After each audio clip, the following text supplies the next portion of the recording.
I'm going to say 1.8 times 10 to the minus 5 will be equal to x times x over 0.250 minus x. These are all 1-to-1 ratios. And now I need to solve this problem. Now to solve this problem, I want to use my solver in my calculator. So if you're using a TI whatever calculator, you're going to do math and then find the solver. It's actually the 0 button. And you're going to type, now I really believe in the cross multiplication method. So this times this is equal to, say, the black line is equal to the blue line as it's drawn on the screen. Alright, but basically it has to be set equal to 0. So you can say 1.8 e negative 5, parentheses, that's going to do it times, 0.25 minus x, parentheses, and that's equal to x squared. Since I have to set that equal to 0, if I subtract x squared from both sides, then essentially this can just be minus x squared equals 0.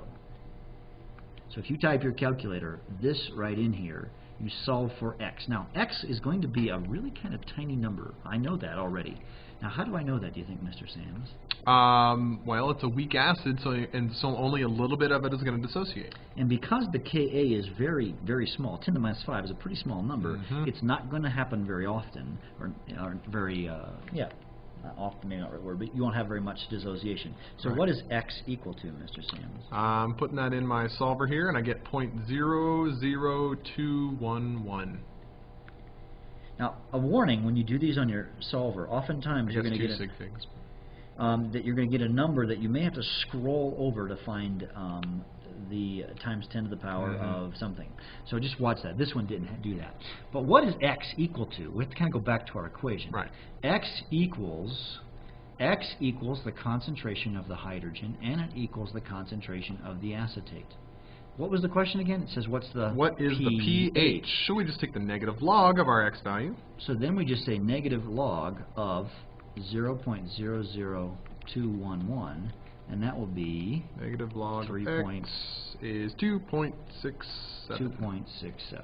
So that's the answer. Now, a shortcut, those in internet land, hopefully you're following, we primarily use TI 80-something calculators, and that's why we're walking through the solver method. But you can also just say negative log of x. Your calculator already knows what x is because it's solved for that, and it stores in it sort of its temporary memory until it gets overwritten, which we'll probably do in just a minute again. Okay, so that's that question. Second question. What is the percentage dissociation of a 0.325 molar solution of formic acid? So first of all, we have to know something about formic acid. So we go back to our cool table guy and we find formic acid. I hope we have it on here, do we? It's not. I'll go look it up. Okay, so we need to know the Ka of formic acid. Our table is not totally complete. Formic acid is HC. We'll figure it out. Hold on.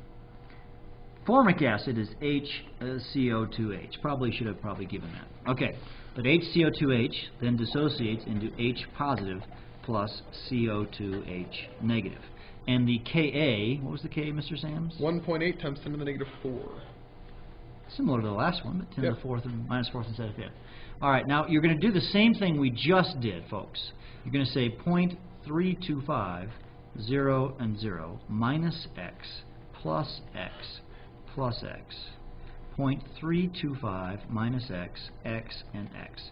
So I can then say 1.8 times 10 to the minus fourth. You'll see that we haven't gotten to the percent yet, but you'll see, is equal to x squared over 0.325 minus x. And when you do the whole solver thing, just as we discussed previously, you just need to figure out how to do this. And it'd be good to pause the video and make sure you get this value. You find that x is equal to what? Mr. Sams is almost there. He's solving it on the calculator right now. It is 0.00756. Okay, so that is x. Now, but what is x? Well, it's the concentration of the hydrogen. So if I wanted to find the pH, I could just take the negative log of x. But it didn't ask for that. It asked for the percentage dissociation, which means what percentage of the 0.325 broke up. But if you think about that, it is actually the amount that broke up was x. So to do the percent dissociation, you're going to take x divided by your initial amount, which of course will be 0.00756 divided by 0.3325 times 100, of course, for percentage. And you get a what percentage dissociation? 2.33. So this number is 2.33. I think. Maybe we do. Yeah, 3 sig figs. Yeah, there's 2 sig figs up here. Oh, yeah, you're right. Probably so 2.3%. So breaks up 2.3%. So percent dissociation, this would be important to note. It's basically your x divided by your initial amount.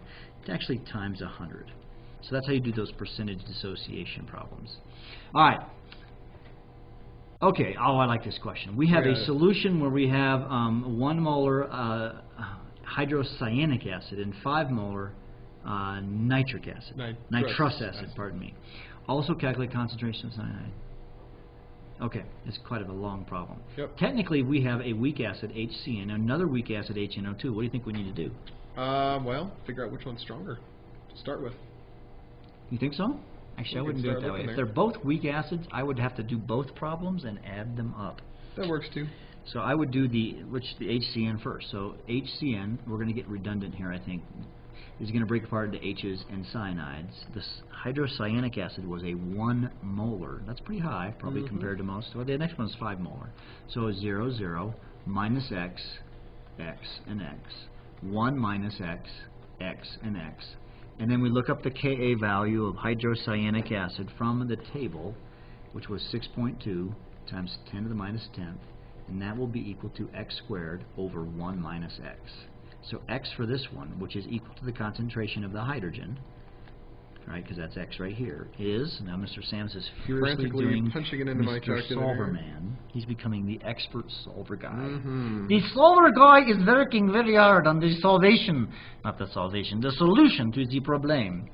Mr. Calculator Math. Ooh, I got a negative. That's not good. Mr. Sams didn't do it right, so he's continuing to work on solving the solver problem. You make a better guess. There we go. I got 2.49 times 10 to the negative 5. 2.5 times 10 to the minus 5 molar. Okay. We then have to then do a separate problem. This is tedious, I apologize, but it is what it is. The nitrous acid is going to dissociate into the hydrogens plus the nitrite. And this is a 5 molar solution. It'll be minus X, X, and X. 5 minus X, X, and X. So in the Ka of nitrous acid is 4.0 times 10 to the minus 4th will be equal to x squared over 5 minus x. When you solve for x, x is still the hydrogen concentration, and that would be equal to, Mr. Sams? 4.5 times 10 to the negative 2. So what do we do with these two numbers now, our two different hydrogen concentrations? Got to add them together. We simply add them together. And I think I can do this in my head. You know what the concentration of the hydrogen? I'm going to call it 4.5 times 10 to the minus 2. How did I know that? Well, 10 to the negative 5th numbers are way smaller than 10 to the negative 2 numbers, like 1,000 times smaller. So if you add these two numbers, this number wins. I mean, it's just huge compared to this number. You know, it's kind of like, you know, if you are standing on the scale at home, and they're weighing you, and I say, oh, let me give you a pencil. What's going to happen to your weight? Nothing. It's going to go up a little bit, but the weight of the pencil is insignificant compared to the weight of Mr. Sams. Yeah. Hey, what are you saying? Well, you know, you need to exercise more. I do need to exercise more. I won't argue with that. All right. Did it ask for the pH? I believe it does. Yeah. So pH, of course, is just the negative log of this. Yep. We get 1.35. And then you get 1.35. And that's an acidic pH, so that makes sense. Yep. Mr. Sams is actually not fat. I was just... But I do need to exercise. You could exercise more. Yeah. Okay, how about this one? Okay. Well, but we also asked for the concentration of the cyanide ions. Oh, it did. So what's the concentration of the cyanide ion? That would be X from the first problem, it looks like. So this right here is the concentration of the cyanide ion. Yep. You just, boom, right there. Ta-da, there it is. In blue. Okay, good. Okay. This next question, page. which is almost the last page. Okay, this one we have a mixture of nitric and nitrous acid. Now that one, we have a mixture of a strong acid and a weak acid. And this is weak. Now we could go back and solve these problems, but I'm going to just tell you folks. Actually, we already have done nitrous acid, although not the same concentration. No.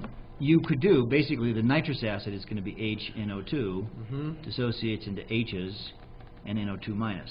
And this will be the X, 0, X, plus X, X, 0, plus X, X. And this will be 0.25, I'm going that over, sorry, minus X, 0.25 minus X. So you're going to have to with X squared over 0.25 minus X is equal to Ka. The K value. Which was a pretty big one, really. 4.5 times, no, 4 times 10 to the negative 4. 4.0 times 10 to the minus 4th. But guess what? The other one, the problem with that is the nitric acid, it's strong, it wins. it wins. It's going to completely dissociate. So the concentration of the nitric acid from the nitric acid, a little tricky on this one because we are pouring 25 milliliters of each together. So the actual concentration is not 0.25. Actually, No. you know what? We made a mistake here. This is going to be what? That's going to be, 0.125. yeah, half of that. Now, how did you do that without doing that M1V1, Mr. Sims? Well, you just doubled the volume, so you cut your concentration in half. Yeah, folks, that's an easy thing. If you double your volume, the concentration gets cut in half. So this is just 0.125. So if you take the log of 0.125 or the negative log. Negative log, you get 0.903. The rule is, guys, is if you have a strong acid and a weak acid, strong acid wins. And you just ignore the weak acid. Ignore the weak? Yep. Because, yes, that's it. Yeah. Okay. All right, this one's a little bit different. We have a base. So ammonia is a base. Now to do a base, we do have a table of bases. So this is the weak base, or the Kb values of various bases. Ammonia, the one we have in question on this problem, is 1.8 times 10 to the minus 5. Haven't we seen that number before, Mr. I think so. That was the Ka of acetic acid. So acetic acid and ammonia actually have the same Kas. They Actually, do. one's a Ka and one's a Kb. And we'll now, talk about the something nifty about tricky that later. part about this is that it's ammonia. So we have to write the reaction. The reaction is NH3 plus what? Plus water. Yeah, we're going to say plus HOH. Because it's a solution. And it makes ammonium, NH4 positive, plus hydroxide. Hydroxides, yep. Now this right here is a liquid, and it will not participate in the equilibrium. It's part of the reaction, but it doesn't participate in the equilibrium. So the ammonia is 0.25 molar. This will be 0 and 0. Notice that I'm skipping the water. So this will be minus X. Here's my ICE. So 0.25 minus X plus X, X, plus X, X. And so the Kb will be equal to the concentration of the ammonium times the concentration of the hydroxide over the concentration of the ammonia. So when I plug in my values, I can say 1.8 times 10 to the minus 5 will be equal to x squared over 0.25 minus x. We then plug that into the solver. We say x equals 0.0021. Now that's the molarity, but what is that equal to? That's going to be equal to our concentration of our ammonium ions and the concentration of our hydroxide ions, because those are both of the X's. And we're trying to find what? The pH, Trying right? to find the pH. So in this case, you have sort of an additional state. First, I would find the pOH by taking the negative log of 0021, and you get... You get 2.68. And therefore, the pH would be 14 minus 2.68, Yep, or 11.32. 11.32. And that makes sense because that is a basic pH. So you only have this sort of additional step when you have a weak base problem. Okay?